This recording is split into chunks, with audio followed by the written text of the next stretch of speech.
ನಮಸ್ಕಾರ, good afternoon. ಇದು ಮಧ್ಯಾಹ್ನದ ಅಗ್ರವಾರ್ತೆ. ನಿಮ್ಮ ಜೊತೆ ನಾನು ಹರೀಶ್ ನಾಗರಾಜು. ಕಳೆದ 4-5 ದಿವಸದಿಂದ ಬೆಳಗ್ಗೆ ಆಯಿತು ಅಂದರೆ ಸಚಿವ ಸಂಪುಟ, ಮಧ್ಯಾಹ್ನ ಆಯಿತು ಅಂದರೆ ಸಚಿವ ಸಂಪುಟ, ರಾತ್ರಿ ಆಯಿತು ಅಂದರೆ ಸಚಿವ ಸಂಪುಟ.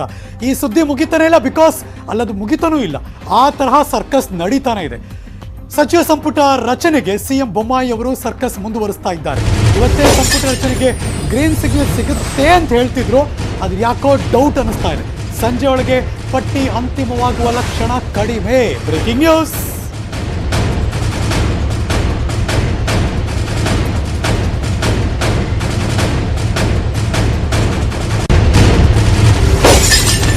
ದೆಹಲಿಗೆ ಹೋದವರು ಅಲ್ಲೇ ಠಿಕಾಣಿ ಹೂಡಿದ್ದಾರೆ. ಮುಖ್ಯಮಂತ್ರಿಗಳಾದಿಯಾಗಿ ಸಚಿವಾಕಾಂಕ್ಷಿಗಳು ಎಲ್ಲರೂ ಕೂಡ. ಸಂಪುಟಕ್ಕೆ ಇನ್ನೂ ಕೂಡ ವಿಘ್ನ ಆಗ್ತಾ ಇದೆ. ಹಿರಿಯರನ್ನ ಉಳಿಸ್ಕೊಳ್ಳೋದಕ್ಕೆ ಮುಖ್ಯಮಂತ್ರಿಗಳು ಒಲವು ತೋರಿಸ್ತಾ ಇದ್ದಾರೆ. ಆದರೆ ಹೈಕಮಾಂಡ್ ಹೊಸಬರನ್ನು ಆಯ್ಕೆ ಮಾಡೋದಕ್ಕೆ ಅವರು ಮುತುವರ್ಜಿ ವಹಿಸ್ತಾ ಇದ್ದಾರೆ. ಒಮ್ಮತ ಅಭಿಪ್ರಾಯ ಮೂಡ್ತಾ ಇಲ್ಲ. ಹಿರಿಯರನ್ನ ಕೈಬಿಟ್ರೆ ತೊಂದರೆ ಆಗ್ಬೋದು, ತೊಂದರೆ ಹೆಚ್ಚಾಗುತ್ತೆ ಅನ್ನೋ ಆತಂಕ ವ್ಯಕ್ತಪಡಿಸ್ತಾ ಇದ್ದಾರೆ. ಹೊಸ ಟೀಮ್ ಕಟ್ಕೊಳ್ಳೋದಕ್ಕೆ ಹೈಕಮಾಂಡ್ ಸೂಚನೆ ಕೊಡ್ತಿದ್ದಾರೆ. ಜಾತಿ ಜಿಲ್ಲೆಗಳ ಸಮೀಕರಣ ಕಷ್ಟ ಅಂತ ಸಿಎಂ ಆತಂಕ ವ್ಯಕ್ತಪಡಿಸ್ತಾ ಇದ್ದಾರೆ. ಡಿಸಿಎಂ ಸ್ಥಾನಗಳ ಸೃಷ್ಟಿಯಲ್ಲೂ ಕೂಡ ಗೊಂದಲ ಬಗೆಹರಿತಿಲ್ಲ. ಹಲವು ಗೊಂದಲಗಳ ಹಿನ್ನೆಲೆಯಲ್ಲಿ ಇನ್ನೂ ಕೂಡ ರೆಡಿಯಾಗಿಲ್ಲ ಫೈನಲ್ ಲಿಸ್ಟ್. ಅವರನ್ನು ಕೊಟ್ಟು ಇವರನ್ನು ಕೊಟ್ಟು ತಾವನ್ನು ತಗೊಂಡು ಎಲ್ಲವನ್ನೂ ಅಳೆದು ತೂಗಿ ಲಿಸ್ಟ್ಗಳನ್ನು ರೆಡಿ ಮಾಡ್ತಿದ್ದಾರೆ. ಆಲ್ಟರ್ನೇಟಿವ್ ಮಾಡ್ತಾನೆ ಇದ್ದಾರೆ. ಆದರೆ ಯಾಕೋ ಫೈನಲೈಸ್ ಆಗ್ತಾ ಇಲ್ಲ. ಹೈಕಮಾಂಡ್ಗೆ ಬಿಟ್ಬಿಟ್ಟಿದ್ದಾರೆ ಈಗ ಮುಖ್ಯಮಂತ್ರಿಗಳು. ಅವ್ರು ಏನು ಹೇಳ್ತಾರೋ ಅದನ್ನು ಹಂಗೆ ಅನುಷ್ಠಾನಗೊಳಿಸ್ಬೋಣ ಅನ್ನೋ ಅಷ್ಟು ಮಟ್ಟಿಗೆ. ಬಿಕಾಸ್ ನಿನ್ನೆ ಕೂಡ ಅದೇ ಹೇಳ್ತಿದ್ರು. ಹಗ್ಗ ಜಗ್ಗಾಟ ಇನ್ನೂ ಕೂಡ ಮುಂದುವರಿತಾನೆ ಇದೆ. ಸಚಿವರ ಪಟ್ಟಿಯಲ್ಲಿ ಹಿರಿಯರ ಬಗ್ಗೆ ಹೈಕಮಾಂಡ್ಗೆ ಬೇರೆ ನಿಲುವಿದೆ, ಮುಖ್ಯಮಂತ್ರಿಗಳಿಗೆ ಬೇರೆ ನಿಲುವಿದೆ. ಬೇಡ, ಅವ್ರು ಬಿಡೋದು ಬೇಡ, ಬಿಟ್ಟರೆ ಕಷ್ಟ ಆಗುತ್ತೆ ಪಕ್ಷ ಕಟ್ಟೋದಕ್ಕೆ ಅಂತ ಅವರು ಹೊಸ ಟೀಮ್ ಕಟ್ಕೊಳ್ಳೋದಕ್ಕೆ ಒಂದಷ್ಟು ಕೆಲವ್ರನ್ನ ಉಳಿಸ್ಕೊಂಡು ಮಿಕ್ಕೆಲ್ಲರನ್ನು ಕೂಡ ಹೊಸಬರನ್ನು ತಗೊಳ್ಳೋಕ್ಕೆ ಹೈಕಮಾಂಡ್ ಸೂಚನೆ ಕೊಡ್ತಿದ್ದಾರೆ, ಒಲವು ತೋರಿಸ್ತಾ ಇದ್ದಾರಂತೆ. ಆದರೆ ಬೇಡ, ಹಿರಿಯರನ್ನ ಕೈ ಬಿಟ್ಬಿಟ್ರೆ ಸ್ವಲ್ಪ ಜಾಸ್ತಿ ಪ್ರಾಬ್ಲಮ್ ಆಗಿಬಿಡುತ್ತೆ, ಜಾತಿ ಜಿಲ್ಲೆಗಳ ಸಮೀಕರಣ ಕಷ್ಟ ಆಗ್ತಾ ಇದೆ ಅನ್ನೋ ಆತಂಕವನ್ನು ಮುಖ್ಯಮಂತ್ರಿಗಳು ವ್ಯಕ್ತಪಡಿಸ್ತಿದ್ದಾರಂತೆ. ಡಿ.ಸಿ.ಎಂ ಸ್ಥಾನ ಅದು ಕೂಡ ಯಾರು ಕೊಡಬೇಕು, ಎಷ್ಟು ಕೊಡಬೇಕು, ಹೇಗೆ ಕೊಡಬೇಕು, ಪರ್ಮಿಟೇಷನ್ ಕಾಂಬಿನೇಷನ್ ಎಲ್ಲಿ ಅವ್ರು ಕೊಡಬೇಕು, ಕೊಟ್ಟರೆ ಎಷ್ಟು ಉಪಯೋಗ, ಕೊಡದೆ ಹೋದರೆ ಏನು ಪ್ರಾಬ್ಲಮ್ಮು, ಮುಂದೆ ಏನಾದರೂ ಗೊಂದಲ ಮೂಡಿದರೆ ಅಥವಾ ಇಲ್ಲಿರೋರು ಏನಾದ್ರು ರೆಬಲ್ ಆದರೆ ಅದನ್ನು ನಿಭಾಯಿಸೋದು ಏನು, ಅದಕ್ಕೆ ಆಲ್ಟರ್ನೇಟಿವ್ ಏನು, ಗ್ಯಾರಂಟಿ ರೆಬಲ್ ಆಗೇ ಆಗ್ತಾರೆ. ಮೊನ್ನೆ ಸಿದ್ದರಾಮಯ್ಯನವರು ಮಾಜಿ ಮುಖ್ಯಮಂತ್ರಿಗಳು ಪ್ರತಿಪಕ್ಷದ ನಾಯಕರು ಈಗಾಗಲೇ ಭವಿಷ್ಯ ಹೇಳ್ಬಿಟ್ಟಿದ್ದಾರೆ. ಅಲ್ಲೋಗಿ ಅವ್ರು ವಾಪಸ್ ಬರ್ತಾರೆ. ಯಾರ್ಯಾರಿಗೆ ಸಿಕ್ಕಿಲ್ಲ ಅವರೆಲ್ಲರೂ ಕೂಡ ಗೊಂದಲ ಮೂಡುತ್ತೆ, ಅವರೆಲ್ಲ ರೊಚ್ಚಿಗೆ ಹೇಳ್ತಾರೆ, ಮತ್ತೆ ನೋಡಿ ಪ್ರಾಬ್ಲಮ್ ಆಗುತ್ತೆ ಅಂತ ಆಗಲೇ ಹೇಳ್ಬಿಟ್ಟಿದ್ದಾರೆ ಸಿದ್ದರಾಮಯ್ಯನವ್ರ ಮೊನ್ನೆ ಸ್ಟೇಟ್ಮೆಂಟಲ್ಲಿ. ಸೊ ಹಾಗಾಗಿ ಒಂದೇ ಬಾರಿಗೆ ಸಂಪುಟವನ್ನು ರಚಿಸಬೇಕಾ, ಇಲ್ಲ ಫಸ್ಟ್ ಒಂದು 20 ಜನ ತಗೊಂಡು ಆಮೇಲೆ ಒಂದು 10 ಜನ 8 ಜನ ತಗೊಂಡು ಆ ಥರದ್ದು ಏನಾದರೂ ಮಾಡಬೇಕಾ? ವಿಜೇಂದ್ರ ಅವ್ರನ್ನ ಮಂತ್ರಿ ಮಾಡೋ ಬಗ್ಗೆ ಕೂಡ ಗೊಂದಲ ಇದೆಯಂತೆ. ಇನ್ನೊಂದು ಕಡೆ BS ಯಡಿಯೂರಪ್ಪನವರು ಕೂಡ ಹೈಕಮಾಂಡ್ ಮೇಲೆ ಒತ್ತಡ ಹಾಕ್ತಿದ್ದಾರೆ. ಇವರು ಈ ಕಡೆಯಿಂದ ಕೊಟ್ಟಿದ್ದಾರೆ, ಆ ಕಡೆಯಿಂದ RSSನವರು. ಒಟ್ಟಿನಲ್ಲಿ ಮುಖ್ಯಮಂತ್ರಿ ಬಸವರಾಜ ಬೊಮ್ಮಾಯಿ ಅವರಿಗೆ ಒಂದು ರೀತಿಯ ಹಾಟ್ ಸೀಟ್. ನಿರ್ಣಯ ತೆಗೆದುಕೊಳ್ಳೋದು ಅಷ್ಟೊಂದು ಈಸಿಯಾಗಿಲ್ಲ. ಎಲ್ಲರನ್ನೂ ವಿಶ್ವಾಸಕ್ಕೆ ತೆಗೆದುಕೊಂಡು ನಿರ್ಣಯ ಮಾಡಬೇಕು ಅಂದರೆ ಅದು ಹರಸಾಹಸವೇ ಈ ಕ್ಷಣಕ್ಕೆ.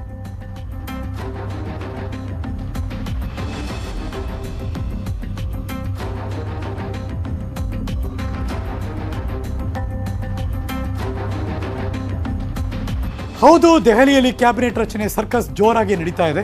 ರಾಜ್ಯ ಬಿಜೆಪಿ ಉಸ್ತುವಾರಿಯನ್ನ ಭೇಟಿಯಾದರು ಮುಖ್ಯಮಂತ್ರಿ ಅರುಣ್ ಸಿಂಗ್ ಅವರನ್ನ ಭೇಟಿ ಮಾಡಿದ್ದಾರೆ ಬಸವರಾಜ ಬೊಮ್ಮಾಯಿ ಅವರು. ಚರ್ಚೆ ನಡೆಸ್ತಾ ಇದ್ದಾರೆ. Breaking news.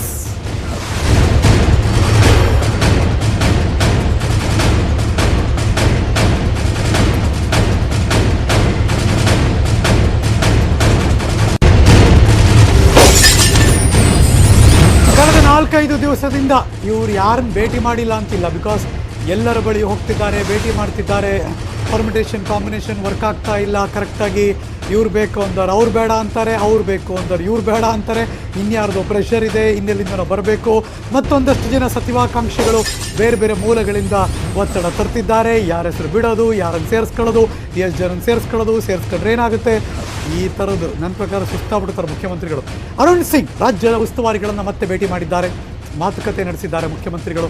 ಬಲಭಾಗದ ದೃಶ್ಯ ನೋಡ್ತಾ ಇದ್ದೀರಿ. ಬಸವರಾಜ ಬೊಮ್ಮಾಯಿ ಅವರು ಫ್ಲವರ್ ಬೊಕ್ಕೆ ಓಕೆ, ಬಟ್ ಆದರೆ ಅದು ಫೈನಲೈಸ್ ಆಗ್ತಿಲ್ವೇ, ಎಲ್ಲರ ಹತ್ರ ಹೋಗಿ ಮಾತಾಡ್ತಿದ್ದಾರೆ. ಕಂಟಿನ್ಯೂಸ್ ಆಗಿ ನಡೀತಾನೆ ಇದೆ. ಸಂಸತ್ ಅಧಿವೇಶನ ಮುಗಿದ ನಂತರದಲ್ಲಿ ಇವತ್ತು ಮತ್ತೆ JP ನಡ್ಡಾ ಅವರು, ಅಮಿತ್ ಶಾ ಅವರು ಅವ್ರನ್ನ ಭೇಟಿ ಮಾಡಿ ಇವತ್ತೇನಾದರೂ ಪುಣ್ಯ ಮಾಡಿದರೆ ಕ್ಲಿಯರ್ ಆಗಬೇಕು. ಇವತ್ತು ರಾತ್ರಿನ ಬೆಳಗಿನ ಜಾವನ ನಾಳೆ ಬೆಂಗಳೂರಿಗೆ ವಾಪಸ್ ಬಂದು ಅದಕ್ಕೆ ಮುಂಚೆ ರಾಜ್ಯಪಾಲರಿಗೆ ಲಿಸ್ಟ್ ಕಳಿಸ್ಕೊಟ್ಟು ಕ್ಲಿಯರೆನ್ಸ್ ತಗೋಬೇಕು. ಸೊ ಹಾಗಾಗಿ ಅವೆಲ್ಲ ನಡೆಯೋದಕ್ಕೆ ನಾಳೆ ಅಂತಿದ್ರು. ಇದು ನಾಳಿದ್ದು ಅದ್ರ ನಾಳಿದ್ದಾದರೆ ಈ ವಾರದ ಅಂತ್ಯದಲ್ಲಿ ಸಚಿವ ಸಂಪುಟ ರಚನೆ ಆಗುವ ಸಾಧ್ಯತೆ ಅನ್ಬೇಕಷ್ಟೇ.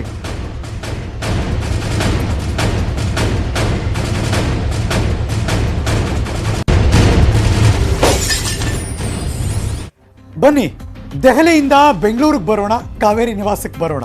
ಯಡಿಯೂರಪ್ಪನವರ ನಿವಾಸ ಸಚಿವಾಕಾಂಕ್ಷಿಗಳ ದೊಡ್ಡ ದಂಡೆ ಹರಿದು ಬರ್ತಿದೆ.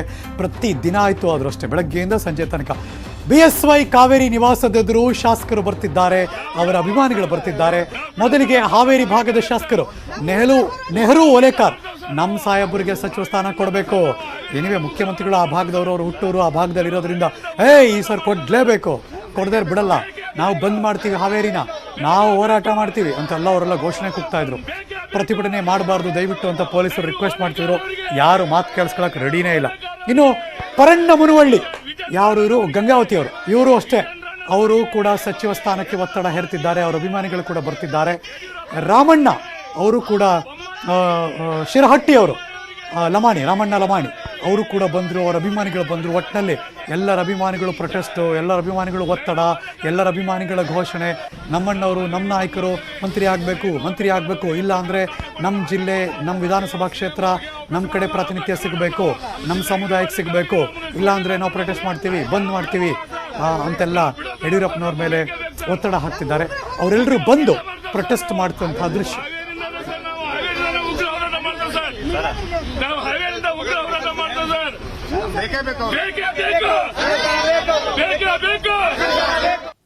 ಹನುಮಂತಪ್ಪ ಎಲ್ಲ ಸೇರಿ ಬಂದಿದ್ದೇವೆ ಸರ್.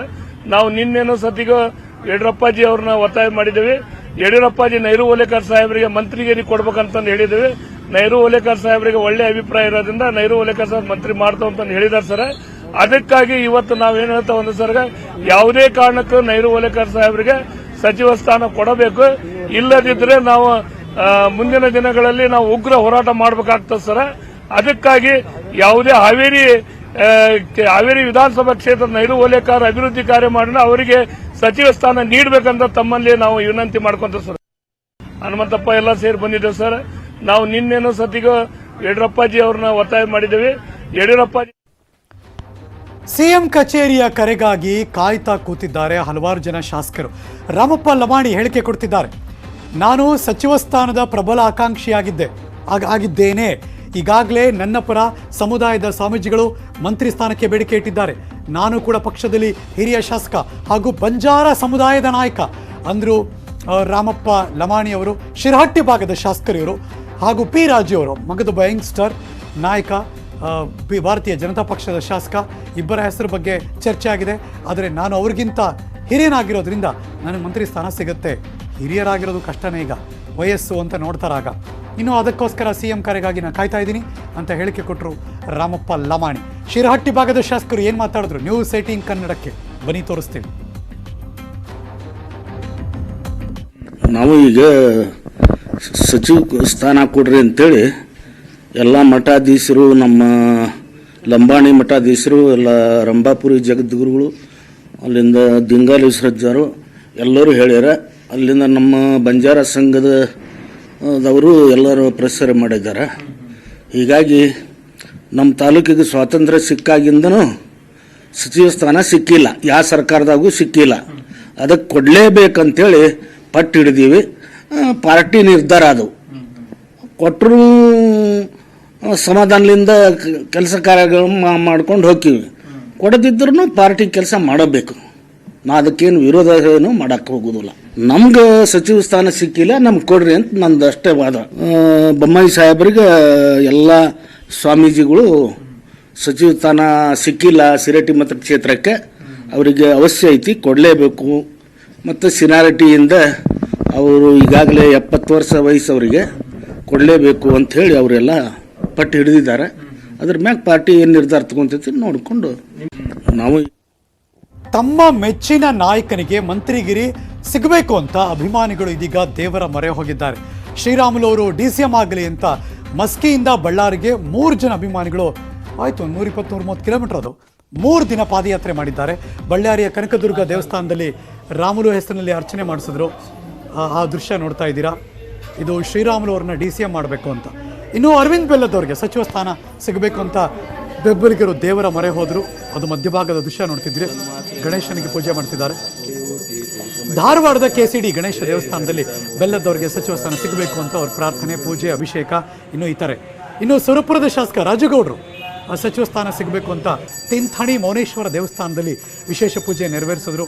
ಎಲ್ಲರ ಮೊರೆಯನ್ನು, ಪ್ರಾರ್ಥನೆಯನ್ನು ದೇವರು ಕೇಳಿಸ್ಕೊಂಡಿದ್ದಾರೆ.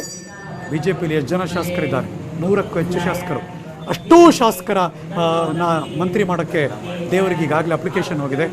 ದೇವರು ಯಾರ ಅಪ್ಲಿಕೇಶನ್ ತಗೋತಾರೆ, ಯಾರಿಗೆ ಸೀಲ್ ಒತ್ತುತ್ತಾರೆ, ಯಾರಿಗೆ ಅದೃಷ್ಟ ಕುಲಾಯಿಸುತ್ತೆ, ಅದಷ್ಟೇ ಕಾದು ನೋಡಬೇಕೀಗ. जय देव जय नंदनमूर्ति जन्मात्रे मन कामना पूर्ति कुंकुमकेशर हिरे सरित मुकुट शोभा शोभरा ಹಳಬರು ಇರಬೇಕು ಮತ್ತು ಹೊಸಬರು ಇರಬೇಕು. ಕವಿವಾಣಿ ಹೇಳಲ್ವಾ, ಹಳೆ ಬೇರು ಹೊಸ ಚಿಗುರು ಕೂಡಿರಲು ಮರಸೊಬಗು ಅಂತ. ಹಾಗೆ ಕ್ಯಾಬಿನೆಟ್ ಆಗಬೇಕು. ಇದುವರೆಗೂ ಕೂಡ ನಾನು 4 ಬಾರಿ ಶಾಸಕನಾಗಿದ್ದೀನಿ. ಮಂತ್ರಿ ಸ್ಥಾನಕ್ಕೆ ಶಾಸಕ ಆರಗ ಜ್ಞಾನೇಂದ್ರ ಒತ್ತಡ ಹಾಕ್ತಿದ್ದಾರೆ.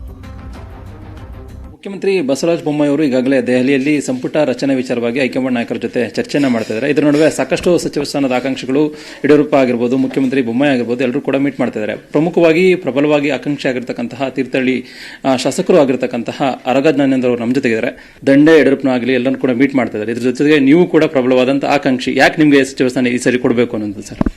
ಒಂದು ಎಲ್ಲರೂ ಕೂಡ ಶಾಸಕರೆಲ್ಲ ಭೇಟಿ ಮಾಡ್ತಾರೆ ಅನ್ನೋದಕ್ಕೆ ಒಂದು ಅರ್ಥ ಇದೆ. ಯಾಕಂದರೆ ಎಲ್ಲ ಶಾಸಕರಿಗೂ ನನಗೆ ಅವಕಾಶ ಸಿಕ್ಕಿದ್ರೆ ಒಂದು ಮಂತ್ರಿ ಆಗಬೇಕು ಅನ್ನುವಂಥದ್ದು ಸಹಜವಾಗಿ ಎಲ್ರಿಗೂ ಇರ್ತದೆ.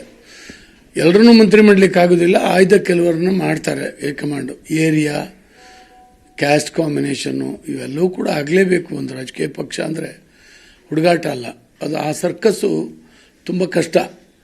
ನಾವೆಲ್ಲ ಯಾಕೆ ಕೇಳ್ತಾ ಇದ್ದೀವಿ ಅಂದರೆ, ನಾನು 4ನೇ ಸಾರಿಗೆ MLA ಆಗಿದ್ದೀನಿ. 9 ಸಾರಿ ಕಂಟೆಸ್ಟ್ ಮಾಡಿದ್ದೀನಿ. 4 ಸಾರಿ ತೀರ್ಥಹಳ್ಳಿ ಕ್ಷೇತ್ರದ ಜನ ನನ್ನ ಗೆಲ್ಲಿಸಿದ್ದಾರೆ. ಎಲ್ಲಕ್ಕಿಂತ ಹೆಚ್ಚಾಗಿ ಸಂಘಟನೆ ಕಟ್ಟೋದ್ರಲ್ಲಿ ನಾನು ಯಡಿಯೂರಪ್ಪನವ್ರ ಜೊತೆಗೆ ಹೆಜ್ಜೆ ಹಾಕಿದ್ದೀನಿ. ಅದರಿಂದ 83ನೇ ಇಸ್ವಿನಲ್ಲಿ ಯಡಿಯೂರಪ್ಪನವರು ಶಿಕಾರಿಪುರದಿಂದ ಕಂಟೆಸ್ಟ್ ಮಾಡಿದರು. ನಾನು ತೀರ್ಥಹಳ್ಳಿ ಕ್ಷೇತ್ರದಿಂದ ಕಂಟೆಸ್ಟ್ ಮಾಡಿದ್ದೆ. ನನ್ನ ವಿದ್ಯಾರ್ಥಿ ಜೀವನದಿಂದ ಎಮರ್ಜೆನ್ಸಿನಲ್ಲಿ ನನ್ನನ್ನು ಹಿಡಿದು ಜೈಲಿಗೆ ಹಾಕಿಬಿಟ್ರು. ನಾನಿನ್ನು ಫೈನಲ್ ಇಯರ್ BCom ಓದ್ತಾ ಇದ್ದೆ, ವಿದ್ಯಾರ್ಥಿ. ಅಂಥ ಹೋರಾಟಗಳಿಂದ ಬಂದವರು ನಾವು. ನನಗೆ ಇದುವರೆಗೂ ಆಗಬೇಕಾಗಿತ್ತು. 4 ಸಾರಿ ಯಡಿಯೂರಪ್ಪನವರು ಮುಖ್ಯಮಂತ್ರಿ ಆಗಿದ್ದರೂ ಕೂಡ ನಾನು ತೀರಾ ಹಿಂಸೆ ಕೊಡಲಿಲ್ಲ. ಯಾಕಂದರೆ ನಮ್ಮದೊಂದು ಸರ್ಕಾರ ಬರಬೇಕು, ಸರ್ಕಾರ ಒಂದು ಶಾಶ್ವತವಾಗಿ ನೆಲೆ ಆಗಬೇಕು ಕರ್ನಾಟಕ ರಾಜ್ಯದಲ್ಲಿ. ಈ ನಡುವೆ ಸಚಿವ ಸ್ಥಾನ ಪಡ್ಕೊಂಡಂತವ್ರೇನೆ ಈ ಸೀನಿಯರ್ಸ್ಗಳು ಮತ್ತೊಂದು ಸರಿ ಬೇಕು ಅನ್ನುವಂಥದ್ದು ಎಷ್ಟು ಮಟ್ಟಿಗೆ ಸರ್? ಇದು ಹೊಸಬರಿಗೆ ಅವಕಾಶ ತಪ್ಪಲ್ವಾ ಸರ್ ಇದು ಅನ್ನುವಂಥದ್ದು? ಸಹಜ ಸರ್. ಜಗದೀಶ್ ಶೆಟ್ಟರ್ ಒಂದು ಮಾತು ಹೇಳಿದ್ರು. ನಮ್ಮ ಲೀಡರ್ ಜಗದೀಶ್ ಶೆಟ್ಟರು, ನಾನು ಎಲ್ಲ 94ರಲ್ಲಿ ಫಸ್ಟ್ ಟೈಮ್ ವಿಧಾನಸಭೆಗೆ ಗೆದ್ದು ಬಂದಂಥ ಬ್ಯಾಚ್.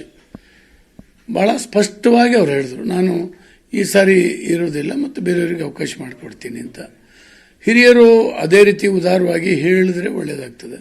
ಕೆಲವು ಹಿರಿಯರು ಅನಿವಾರ್ಯ ಅಲ್ಲಿ ಇರಬೇಕಾಗ್ತದೆ. ಯಾಕಂದರೆ ವಿಧಾನಸಭೆಯಲ್ಲಿ ಮತ್ತು ಆಡಳಿತ ನಡೆಸೋದ್ರಲ್ಲಿ ಯಾರು ಚೆನ್ನಾಗಿ ಪಳಗಿದ್ದಾರೆ ಅವ್ರ ಸೇವೆ ಸ್ವಲ್ಪ ಅಗತ್ಯ. ಇದಿಷ್ಟು ಆರಗ ಜ್ಞಾನೇಂದ್ರ ಅವರ ಮಾತಾಗಿದೆ. ಕ್ಯಾಮರಾ ಪರ್ಸನ್ ರಾಯ್ಡು ಜೊತೆಗೆ Krishna JV, news 18 Kannada, Bengaluru. Corona ಜಾಗೃತಿ ಬಗ್ಗೆ ನೆಟ್ವರ್ಕ್ 18 ಫೆಡರಲ್ ಬ್ಯಾಂಕ್ ಸಹಯೋಗದೊಂದಿಗೆ ಇಡೀ ದೇಶದಾದ್ಯಂತ ನಾವು ಅಭಿಯಾನ ಮಾಡ್ತಿದ್ದೀವಿ. ಇದರ ಮುಂದುವರಿದ ಭಾಗ ಅಂದರೆ ವಾಟ್ಸಪ್ ಮೂಲಕ ಕೂಡ ನೀವು ಪರಿಹಾರವನ್ನು ಕಂಡುಕೊಳ್ಬೋದು. ಅಂದರೆ ನಿಮ್ಗೆ ಯಾವ್ದಾದ್ರು ಪ್ರಶ್ನೆಗಳಿದ್ರೆ, ಅನುಮಾನಗಳಿದ್ರೆ ಅದನ್ನು ವಾಟ್ಸಪ್ ಮಾಡಿ ಕೊರೋನಾ ಸಂಬಂಧಪಟ್ಟ ಹಾಗೆ, ವ್ಯಾಕ್ಸಿನೇಷನ್ ಸಂಬಂಧಪಟ್ಟ ಹಾಗೆ ಯಾವುದೇ ಇರಲಿ ಅದ್ರ ಬಗ್ಗೆ ತಿಳ್ಕೊಳ್ಬೋದು. ನಮ್ಮ ವಾಟ್ಸಪ್ ನಂಬರ್ 7977773753 7977773753.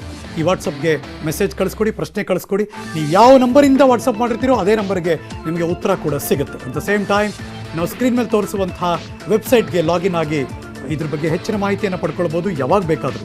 www.moneycontrol.com/ಸಂಜೀವಿನಿ.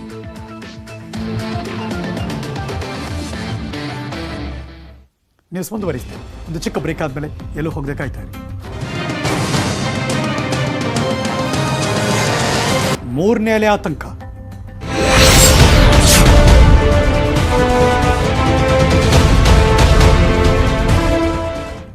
ಬೆಂಗಳೂರಿನಲ್ಲಿ ಕೊರೋನಾ 3ನೇ ಅಲೆ ಎದುರಿಸೋದಕ್ಕೆ BBMP ಸಕಲವಾಗಿ ತಯಾರಿ ಮಾಡ್ಕೋತಿದ್ದಾರಂತೆ. ತಯಾರಿ ಬಗ್ಗೆ ಬಿಬಿಎಂಪಿ ಕಮಿಷನರ್ ಗೌರವ್ ಗುಪ್ತಾ ಹೇಳಿಕೆ ಕೊಟ್ಟಿದ್ದಾರೆ. ಪೊಲೀಸ್ ಇಲಾಖೆ ಜೊತೆ ನಿನ್ನೆ ವಿಸ್ತಾರವಾಗಿ ಚರ್ಚೆ ಮಾಡಿದ್ದೀವಿ ಎಂದರು ಗೌರವ್ ಗುಪ್ತಾ ಅವರು. Breaking news.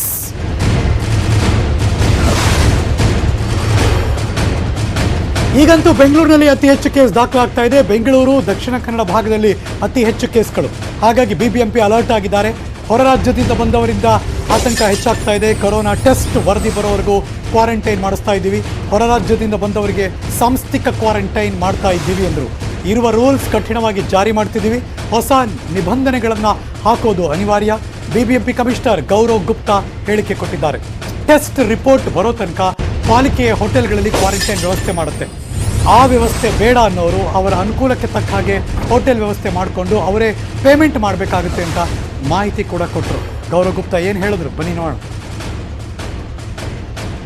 ಇದೆಲ್ಲ ವ್ಯವಸ್ಥೆ ನಿನ್ನೆಯಿಂದ ನಾವು ಅದನ್ನು ಜಾರಿಗೆ ತಂದಿದ್ದೀವಿ. ಇವತ್ತಿಂದ ಇನ್ನೂ ಟೈಟ್ ಆಗುತ್ತೆ. ಬರುವ ದಿನಗಳಲ್ಲಿ ಖಂಡಿತ ಆ ದಿಕ್ಕಿನಲ್ಲಿ ಕ್ರಮವನ್ನು ಕೈಗೊಳ್ಳಲಾಗುತ್ತೆ. ಇದು ನಾವು ನಮ್ಮ ಉದ್ದೇಶಕ್ಕಾಗಿ ನಾವು ಮಾಡ್ತಾ ಇಲ್ಲ. ಇದೆಲ್ಲ ಅವಶ್ಯಕತೆ ಏನಕ್ಕೆ ಇದೆ ಅಂದರೆ ಪಕ್ಕದ ರಾಜ್ಯಗಳಿಂದ, ವಿಶೇಷವಾಗಿ 2 ರಾಜ್ಯಗಳು ಕೇರಳ ಮತ್ತು ಮಹಾರಾಷ್ಟ್ರದಿಂದ ಆಗಮಿಸುತ್ತಿರುವ ಈ ವ್ಯಕ್ತಿಗಳು ಯಾರಿದ್ದಾರೆ ಅವರ ಮೂಲಕ ನಮ್ಮಲ್ಲಿ ಸೋಂಕು ಬರಬಹುದು ಅಂತ ಹೇಳಿ ಒಂದು ಮೇಲ್ನೋಟಕ್ಕೆ ಒಂದು ಕಾರಣವಾಗಿದೆ. ಅದನ್ನು ಬೇರೆ ಜಿಲ್ಲೆಗಳು, ನಮ್ಮಲ್ಲಿ ಇರ್ತಕ್ಕಂಥ ದಕ್ಷಿಣ ಕನ್ನಡ ಜಿಲ್ಲೆ ಮತ್ತು ಪಕ್ಕದ ಬೇರೆ ಜಿಲ್ಲೆಗಳಲ್ಲಿ ಅದನ್ನು ವೀಕ್ಷಿಸಲಾಗಿದೆ. ಅದನ್ನು ಪರಿಶೀಲನೆ ಮಾಡಿದ ನಂತರ ಈ ಥರದ ನಿರ್ಧಾರವನ್ನು ರಾಜ್ಯ ಮಟ್ಟದಲ್ಲಿ ತೆಗೆದುಕೊಳ್ಳಲಾಗಿದೆ. ಈಗ ತಾಂತ್ರಿಕ ಸಲಹೆ ಸಮಿತಿ ಏನಿದೆ ಅದು ಇಡೀ ರಾಜ್ಯಕ್ಕೆ ಇರ್ತಕ್ಕಂಥ ಒಂದು ವಿಷಯವನ್ನು ಸರ್ಕಾರ ಗಮನಕ್ಕೆ ತರುತ್ತದೆ. ನಾವು ಕೂಡ ನಮ್ಮಲ್ಲಿ ಇರ್ತಕ್ಕಂತಹ ತಾಂತ್ರಿಕ ಸಮಿತಿಯ ಸದಸ್ಯಗಳು ಹಲವಾರು ಜನರು ನಮ್ಮ ಟಚ್ನಲ್ಲಿದ್ದಾರೆ. ನಮ್ಮಲ್ಲಿ ಇರ್ತಕ್ಕಂಥ ಒಂದು ತಾಂತ್ರಿಕ ಸಮಿತಿ ಕೂಡ ಇದೆ. ಅವರ ಬೈಠಕ್ ಕೂಡ ನಾವು ನಾಳೆ ಫಿಕ್ಸ್ ಮಾಡ್ತಾ ಇದ್ದೀವಿ. ನಮ್ಮಲ್ಲಿ ಇರ್ತಕ್ಕಂತಹ ಈಗಿರ್ತಕ್ಕಂತಹ ಸಂಖ್ಯೆಯನ್ನು ನೋಡೋದಾದರೆ 450ರಷ್ಟು ದಿನಕ್ಕೆ ಒಂದು ಹೊಸ ಪ್ರಕರಣಗಳು ಬರ್ತಾ ಇದೆ. ಅದರ ಜೊತೆಗೆ ಆಸ್ಪತ್ರೆಗಳಲ್ಲಿ ದಿನ ರೋಗಿಗಳನ್ನು ಅಡ್ಮಿಟ್ ಮಾಡ್ತಕ್ಕಂಥದ್ದು, ಸರ್ಕಾರಿ ಕೋಟೆನಲ್ಲಿ ಬಿಬಿಎಂಪಿ ಖಾತೆನಲ್ಲಿ ಅಡ್ಮಿಟ್ ಆಗ್ತಕ್ಕಂಥದ್ದು ಸಂಖ್ಯೆ 20ರಿಂದ 25 ಮಾತ್ರ ಇದೆ ದಿನಕ್ಕೆ. ಅಂಥ ಒಂದು ಸಂದರ್ಭದಲ್ಲಿ ಈಗಿರ್ತಕ್ಕಂಥ ರೆಸ್ಟ್ರಿಕ್ಷನ್ಸನ್ನು ಮುಂದುವರಿಸಿದರೆ ಅದು ಸಾಕಾಗಬಹುದು.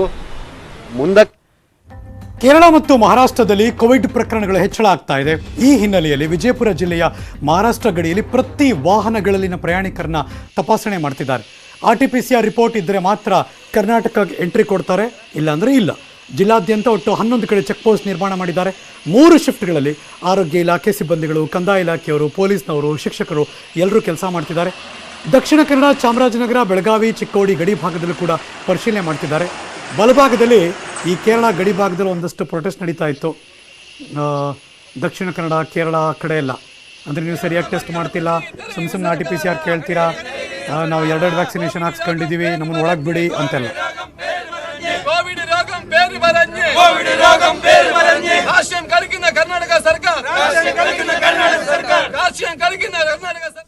ನಮ್ಮ ಸರ್ಕಾರದ ಆದೇಶ ಪ್ರಕಾರ ಎಲ್ಲ ಕಡೆ ಎಲ್ಲ ಇಂಟರ್ಸ್ಟೇಟ್ ಬಾರ್ಡರ್ ಮೇಲೆ ಚೆಕ್ ಪೋಸ್ಟ್ ಇನ್ಸ್ಟಾಲ್ ಆಗಿದೆ. ನಾನು DC ಮತ್ತು SP ಅವ್ರ ಜೊತೆಗೆ ಎಲ್ಲ ನಿರೀಕ್ಷಣಕ್ಕೆ ಬಂದಿದ್ದೀನಿ. ಚೆನ್ನಾಗಿ ಕೆಲಸ ಮಾಡಿ ವ್ಯವಸ್ಥೆ ಮಾಡಿದ್ದಾರೆ. ಇಲ್ಲಿ ಎಲ್ಲ 100% ಅಂದರೆ ಎಲ್ಲ ವೆಹಿಕಲ್ಗೆ ಚೆಕ್ ಮಾಡ್ತಾ ಇದ್ದಾರೆ. ತಾವು ಕೂಡ ನೋಡಿದಿರಿ. ಇಲ್ಲಿ ಕೆಲವು ದಿನಾರು ಡೈಲಿ ಕಮ್ಯುನಿಕೇಟರ್ ಇದ್ದಾರೆ ಅವರು, ಮೋಟರ್ ಸೈಕಲ್ ಮೇಲೆ ಅಥವಾ ಅದಕ್ಕೂ ಐಡೆಂಟಿಫೈ ಮಾಡಿ ಪಾಸ್ ಕೊಟ್ಟಿದ್ದಾರೆ. ಕೆಲವು ಜನಕ್ಕೆ ಇಮರ್ಜೆನ್ಸಿಯಲ್ಲಿ ಯಾರು ಬರ್ತಾರೆ ಅವ್ರ ಬಗ್ಗೆ ಕೂಡ ಟೆಸ್ಟ್ ಮಾಡಲಿಕ್ಕೆ ನಾವು ಈಗ ಫೆಸಿಲಿಟಿ ನೋಡಿ ಇಲ್ಲಿ ಬಂದಿದ್ದೀನಿ. ಚೆನ್ನಾಗಿ ಫೆಸಿಲಿಟಿ ಇದೆ. ಸ್ವಲ್ಪ ಬೇರೆ ಚಿಕ್ಕೋಡಿ ಭಾಗದಲ್ಲಿ ಹೇಗೆ ತಪಾಸಣೆ ನಡೀತಾ ಇದೆ ಎಲ್ಲದ್ರ ಬಗ್ಗೆ ನನ್ನ ಸಹೋದ್ಯೋಗಿ ಲೋಹಿತ್ ಒಂದು ವಾಕ್ತರು ಕಳಿಸ್ಕೊಟ್ಟಿದ್ದಾರೆ. Vote you Lohith.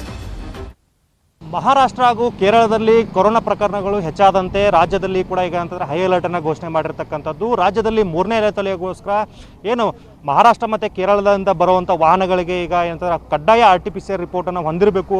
ಅಲ್ಲಿಂದ ಬರುವಂಥ ಜನರಿಗೆ ಕಂಪಲ್ಸರಿ ಏನಂತಂದರೆ ಕೊರೋನಾ ನೆಗೆಟಿವ್ ಇದ್ದರೆ ಮಾತ್ರ ರಾಜ್ಯಕ್ಕೆ ಬಿಟ್ಕೊಳ್ಬೇಕು ಅನ್ನೋಂಥ ಸರ್ಕಾರ ಆದೇಶ ಮಾಡಿದ ಮೇಲೆ ಈಗ ರಾಜ್ಯದ ಗಡಿಗಳಲ್ಲಿ ಹೈ ಅಲರ್ಟನ್ನು ಘೋಷಣೆ ಮಾಡಿರ್ತಕ್ಕಂಥದ್ದು.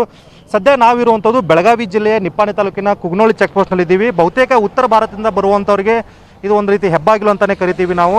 ನಾವಿಲ್ಲಿ ನೋಡ್ಬೋದು ಯಾವ ರೀತಿ ಏನಂತಂದರೆ ಈಗಾಗಲೇ ಪೊಲೀಸರು ಏನಂತಂದರೆ ಎಲ್ಲ ವಾಹನಗಳನ್ನ ವಾಪಸ್ ಕಳಿಸುವಂಥ ಕೆಲಸ ಮಾಡ್ತಾಯಿದ್ದಾರೆ. 90% ಜನ ಏನಂತಂದರೆ RT-PCR ರಿಪೋರ್ಟ್ ಇಲ್ಲದೇ ರಾಜ್ಯಕ್ಕೆ ಆಗಮಿಸ್ತಾ ಇದ್ದಾರೆ. ಅಂಥವ್ರನ್ನ ಏನಂತಂದರೆ ಗಡಿಯಲ್ಲೇ ತಡೆದು ಅವ್ರನ್ನ ವಾಪಸ್ ಕಳಿಸುವಂಥ ಕೆಲಸವೂ ಕೂಡ ಇಲ್ಲಿ ನಡೀತಾ ಇದೆ. ತೀರಾ ಎಮರ್ಜೆನ್ಸಿ ಅಂತಂಥ ಸಂದರ್ಭದಲ್ಲಿ ಮಾತ್ರ ಏನಂತಂದರೆ ಅವರಿಗೆ ಕೋವಿಡ್ ಇಲ್ಲೇ ಸ್ಥಳದಲ್ಲೇ ಕೋವಿಡ್ ಟೆಸ್ಟನ್ನು ಹಾಕಿ ಬಳಿಕ ಏನಂತಾರೆ ಅವರಿಗೆ ರಾಜ್ಯಕ್ಕೆ ಬಿಟ್ಕೊಳ್ಳುವಂಥ ಕೆಲಸ ಕೂಡ ಇಲ್ಲೇ ನಡೀತಾ ಇದೆ. ಈಗಾಗಲೇ ಏನಂತಂದರೆ ಅಂಗನವಾಡಿ ಕಾರ್ಯಕರ್ತರಾಗಿರ್ಬೋದು, ಪೊಲೀಸ್ ಇಲಾಖೆ ಆಗಿರ್ಬೋದು, ಅದೇ ರೀತಿ ಏನಂತಾರೆ ತಾಲೂಕು ಮಟ್ಟದ ವೈದ್ಯಾಧಿಕಾರಿಗಳು ಇಲ್ಲಿ ಬೀಡುಬಿಟ್ಟು ಏನಂತಾರೆ ಹಗಲು ರಾತ್ರಿ 2 ಶಿಫ್ಟ್ಗಳಲ್ಲಿ ಏನಂತಂದರೆ ಕೆಲಸವನ್ನು ಮಾಡ್ತಾ ಇದ್ದಾರೆ. ಇವತ್ತು ಸಹ ಏನಂತಂದರೆ ರಾಜ್ಯದ ADGP ಆಗಿರ್ತಕ್ಕಂಥ ಪ್ರವೀಣ್ ಕುಮಾರ್ ಅವರು ಕೂಡ ಈ ಒಂದು ಏನಂತಾರೆ ಚೆಕ್ ಪೋಸ್ಟ್ಗೆ ಭೇಟಿಯನ್ನು ನೀಡಿ ಯಾವ ರೀತಿ ಕೆಲಸಗಳು ನಡೀತಾ ಇದ್ದಾವೆ ಅನ್ನೋದನ್ನು ಪರಿಶೀಲನೆ ಕೂಡ ನಡೆಸಲಿದ್ದಾರೆ. ಈಗಾಗಲೇ ಏನಂತಂದರೆ ಸಾಕಷ್ಟು ಪ್ರಮಾಣದಲ್ಲಿ ಜನ ಬರ್ತಾ ಇದ್ದಾರೆ. ಗುಜರಾತ್ ಆಗಿರ್ಬೋದು, ಮಹಾರಾಷ್ಟ್ರ ಆಗಿರ್ಬೋದು, ಎಲ್ಲ ಕಡೆಯಿಂದಲೂ ಕೂಡ ಏನಂತಂದರೆ ಜನ ಇಲ್ಲಿ ರಾಷ್ಟ್ರೀಯ ಹೆದ್ದಾರಿ 4 ಮೂಲಕ ರಾಜ್ಯಕ್ಕೆ ಪ್ರವೇಶವನ್ನು ಪಡೀಲಿಕ್ಕೆ ಬರ್ತಾ ಇದ್ದಾರೆ. ಆದರೆ ಯಾರ ಬಳಿಯೂ ಕೂಡ ಏನಂತಂದರೆ RT-PCR ನೆಗೆಟಿವ್ ವರದಿ ಇಲ್ಲ. ಸಾಕಷ್ಟು ಜನ ಇಲ್ಲಿ ಹೇಳ್ತಾ ಇದ್ರು ಏನಂತಂದರೆ ನಾವು ಈಗಾಗಲೇ ಏನಂತಂದರೆ 2 ಡೋಸನ್ನು ಪಡೆದಿದ್ದೀವಿ, ಆದರೂ ಕೂಡ ಈ ರೀತಿ ಯಾಕೆ ಅನ್ನುವಂಥ ಮಾತನ್ನು ಹೇಳ್ತಾ ಇದ್ರು. ಆದರೆ ಸರ್ಕಾರದ ಆದೇಶದ ಪ್ರಕಾರ 2 ಡೋಸ್ ಪಡೆದಿದ್ರು ಕೂಡ 72 ಗಂಟೆ ಒಳಗಡೆ ಇರತಕ್ಕಂಥ RT-PCR ರಿಪೋರ್ಟ್ ಇರಲೇಬೇಕು ಅನ್ನುವಂಥ ಒಂದು ಗೈಡ್ಲೈನ್ಸನ್ನು ಜಾರಿ ಮಾಡಿದ ಬೆಲೆ ಈಗ ಏನಂತಂದರೆ ಸಾಕಷ್ಟು ಪ್ರಮಾಣದಲ್ಲಿ ಈಗ ಪೊಲೀಸರನ್ನ ನಿಯೋಜನೆ ಮಾಡಿ ಎಲ್ಲ ಗಾಡಿಗಳನ್ನ ವಾಪಸ್ ಕಳಿಸುವಂಥ ಕೆಲಸ ಮಾಡ್ತಾಯಿದ್ದಾರೆ. ಜೊತೆಗೆ ಏನಂತಂದರೆ ಏನು ಸರಕು ಸಾಗಾಟ ವಾಹನಗಳಿದ್ದಾವೆ ಅವ್ರನ್ನೂ ಕೂಡ ರ್ಯಾಂಡಮ್ ಆಗಿ ಟೆಸ್ಟನ್ನು ಮಾಡಲಾಗ್ತಾ ಇದೆ. ನಾವು ದೃಶ್ಯಗಳಲ್ಲಿ ನೋಡ್ತಾ ಇದ್ದೀವಿ. ಈಗಾಗಲೇ ಅಂತಂದರೆ ಹೆದ್ದಾರಿಯನ್ನು ಕಟ್ ಮಾಡಿ ಏನು ಮಹಾರಾಷ್ಟ್ರದಿಂದ ಬರ್ತಾರೆ, ಪಕ್ಕದಲ್ಲೇ ಒಂದು ನದಿ ಬರುತ್ತೆ. ಆ ನದಿ ಆದ ತಕ್ಷಣ ಮಹಾರಾಷ್ಟ್ರ ಚಾಲು ಆಗುತ್ತೆ. ಈ ಕಡೆಗೆ ಏನಂತಂದರೆ ಕರ್ನಾಟಕ ಬಾರ್ಡರ್ ಇದೆ. ಹಾಗಾಗಿ ಬಾರ್ಡರ್ನಲ್ಲಿ ಅವ್ರನ್ನ ತಡೆದು ವಾಪಸ್ ಕಳಿಸುವಂಥ ಕೆಲಸ ಕೂಡ ಇಲ್ಲಿ ನಡೀತಾ ಇದೆ. ಇನ್ನೊಂದು ಏನಂತಂದರೆ ಮಹಾರಾಷ್ಟ್ರದ ಕೋಲ್ಹಾಪುರ ಜಿಲ್ಲೆಯಲ್ಲೂ ಕೂಡ ಈಗ ಏನಂತಂದರೆ ಕೊರೋನಾ ಹೈ ಅಲರ್ಟನ್ನು ಘೋಷಣೆ ಮಾಡಿರ್ತಕ್ಕಂಥದ್ದು. ಕೋಲ್ಹಾಪುರ ಜಿಲ್ಲೆಯಲ್ಲಿ ಬರೀ ಮಧ್ಯಾಹ್ನದವರೆಗೂ ಮಾತ್ರ ಏನಂತಂದರೆ ಅಂಗಡಿ ಮುಗ್ಗಟ್ಟುಗಳನ್ನ ತೆರೆದು ಬಳಿಕ ಮಧ್ಯಾಹ್ನದ ನಂತರ ಎಲ್ಲ ಅಂಗಡಿ ಮುಗ್ಗಟ್ಟುಗಳನ್ನ ಬಂದ್ ಮಾಡೋದಕ್ಕೆ ಮಹಾರಾಷ್ಟ್ರ ಸರ್ಕಾರ ಕೂಡ ಆದೇಶ ಮಾಡಿರ್ತಕ್ಕಂಥದ್ದು. ಒಟ್ಟಿನಲ್ಲಿ ಏನಂತಂದರೆ ರಾಜ್ಯಕ್ಕೆ ಬರುವಂಥವ್ರಿಗೆ ಸಾಕಷ್ಟು ಏನಂತಂದರೆ ಕಡಿವಾಣನ ಹಾಕಿ ವಾಪಸ್ ಕಳಿಸುವಂಥ ಕೆಲಸ ಇಲ್ಲಿ ಪೊಲೀಸ್ ಇಲಾಖೆ ಮಾಡ್ತಾ ಇದೆ ಅಂತ ಹೇಳ್ಬೋದು. ಲೋಹಿತ್, ನ್ಯೂಸ್ 18 ಕನ್ನಡ, ಚಿಕ್ಕೋಡಿ. ನೆಟ್ವರ್ಕ್ 18 ಫೆಡರಲ್ ಬ್ಯಾಂಕ್ ಸಹಯೋಗದಲ್ಲಿ ಸಂಜೀವಿನಿ ಗಾಡಿ ಪೂರ್ತಿ ಭಾರತದ ಕೊರೋನಾ ಬಾಧಿತ ಜಿಲ್ಲೆಗಳಲ್ಲಿ ರೌಂಡ್ಸ್ ಮಾಡ್ತಾ ಇದೆ. ಕೋವಿಡ್ ಲಸಿಕೆ ಬಗ್ಗೆ ಜನರಲ್ಲಿ ಜಾಗೃತಿ ಮೂಡಿಸ್ತಾ ಇದ್ದೀವಿ. ಇವತ್ತು ನಮ್ಮ ಸಂಜೀವಿನಿ ಗಾಡಿ ಎಲ್ಲೆಲ್ಲಿ ಓಡಾಡ್ತಾ ಇದೆ. ಕೊರೋನಾ ನಿರ್ಮೂಲನೆ ಉದ್ದೇಶದಿಂದ ಶುರುವಾಗಿರೋ ಈ ಅಭಿಯಾನದ ಮೂಲ ಉದ್ದೇಶ ಸಂಪೂರ್ಣ ಲಸಿಕಾಕರಣ. ಸಂತಸದ ವಿಷಯ ಅಂದರೆ ಬಿಹಾರದ ಆರೋಗ್ಯ ಇಲಾಖೆ ತನ್ನ ಗುರಿಯನ್ನು ಹತ್ತಿರದಲ್ಲಿ ತಲುಪ್ತಾ ಇದೆ.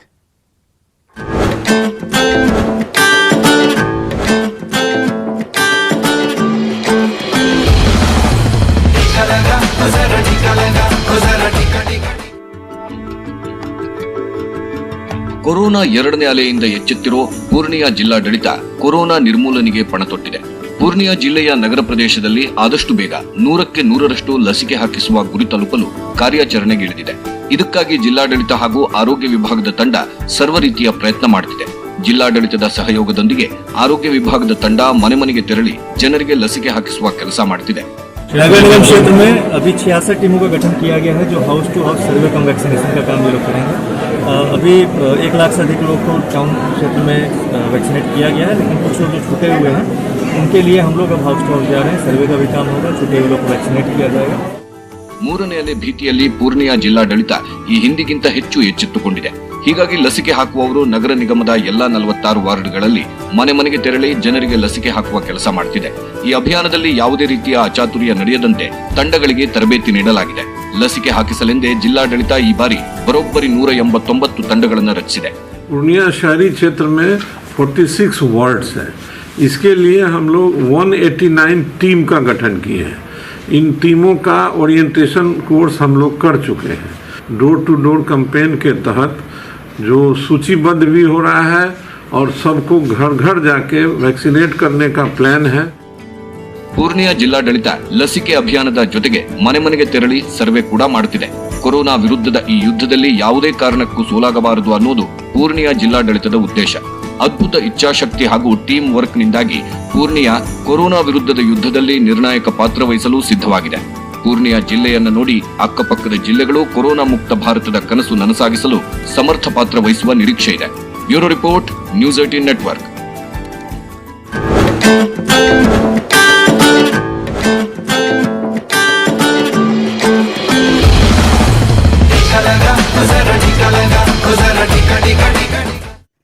ಇಲ್ಲಿಗೆ ಮಧ್ಯಾಹ್ನದ ಅಗ್ರವಾರ್ತೆಯನ್ನು ಮುಗಿಸಿ ನಾನು ಹೋಗಿ ಬರ್ತೀನಿ. ಮತ್ತೆ ಸಿಗ್ತೀನಿ ಮುಂದಿನ ನ್ಯೂಸ್ಗಳಲ್ಲಿ.